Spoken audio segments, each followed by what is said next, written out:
actor, and even though Ireland is having problems in the current currency crisis and everything, it's just vastly improved from its previous condition, and the same kind of thing can happen in Israel. It's just this.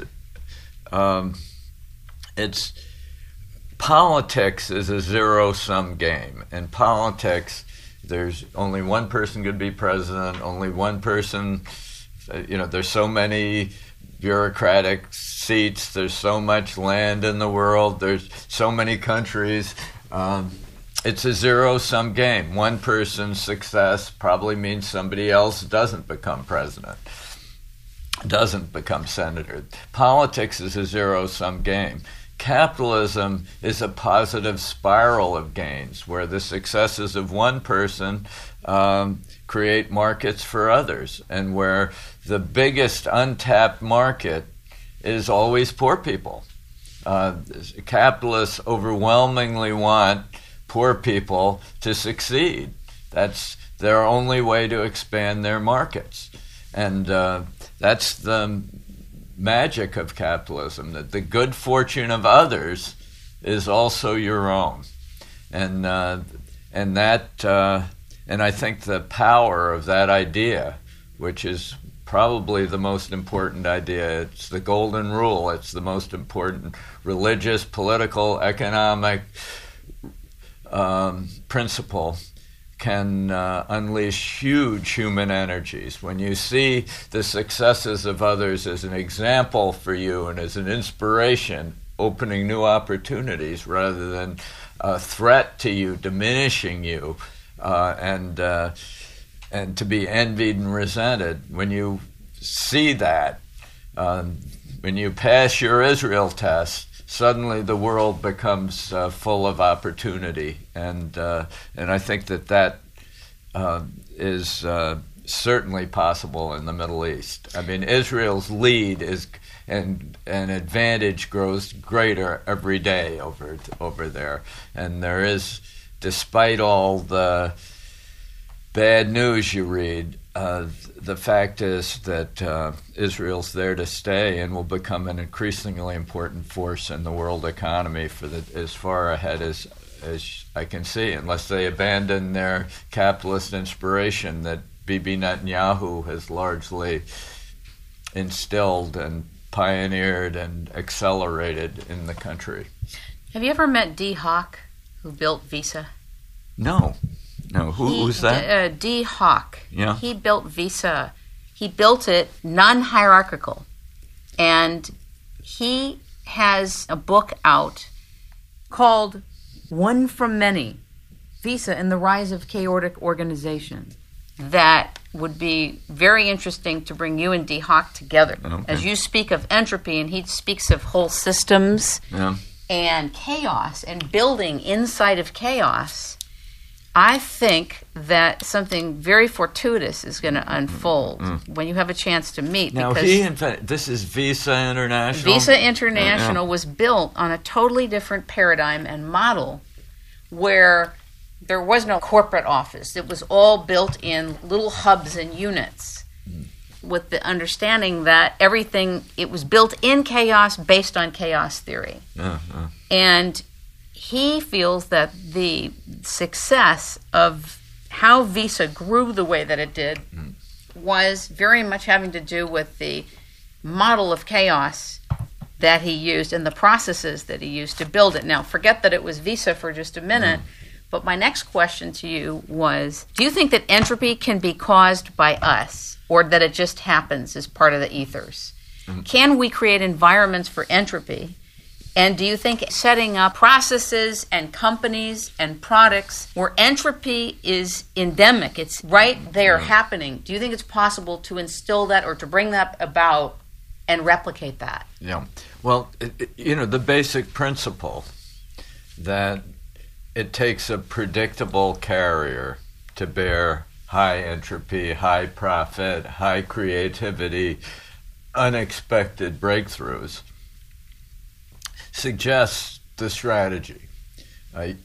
You need a rule of law where contracts are upheld, where private property is recognized, where private property can be transferred reliably, where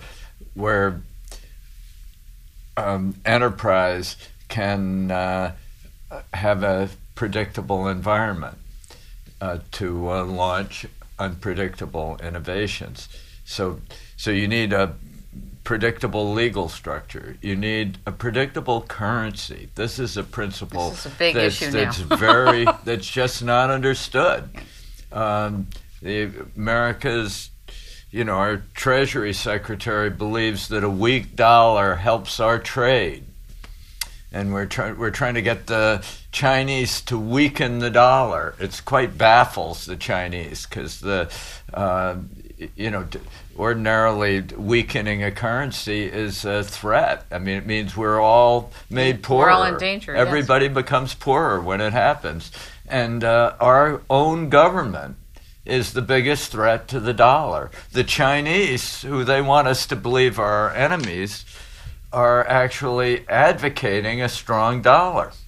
And having a dollar that's reliable, of predictable value into the future is a crucial low entropy function that allows high entropy investments, that is, investments that can produce profit and unexpected breakthroughs. That's in danger right now of not being here anymore. Our dollar is it's being printed to such a degree that there's different leaders from different countries, as you know, calling for a super currency. Yeah. And wanting to use special drawing rights for the IMF. I mean, this is very scary to many people. Yeah. Well, this is why it's so bizarre to have our, there's a great picture on the internet of our Secretary of the Treasury, Geithner, over there in Beijing, shaking his finger at the Premier of China, trying to persuade him to weaken the dollar.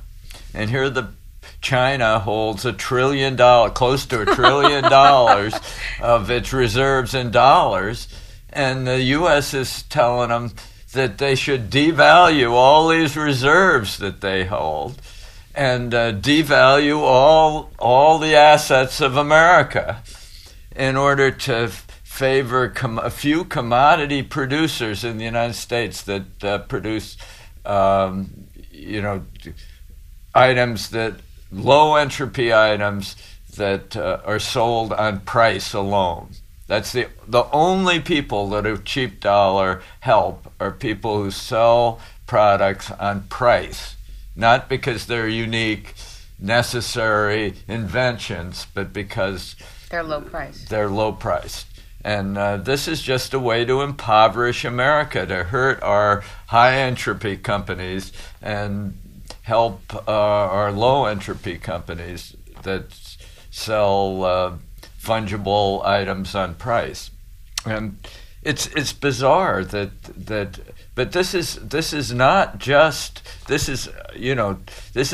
Obama particularly. Bush did the same thing. Bush also, it's this disease of demand side economics that governs all the faculties of all the Ivy Leagues, and that dominates our Treasury Department and thinking of nations as separate entities exchanging goods across borders, and it's an old model that doesn't really exist in the telecosm, where the whole economy is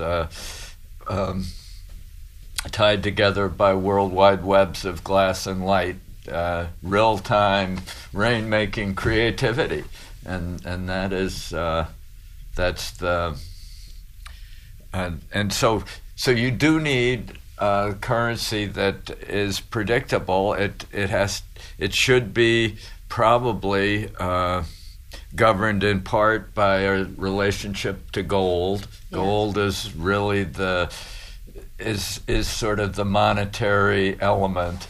And are you familiar with James Turk of Gold Money? I've heard of him. Now talk about entropy. He took gold, silver, and platinum bullion.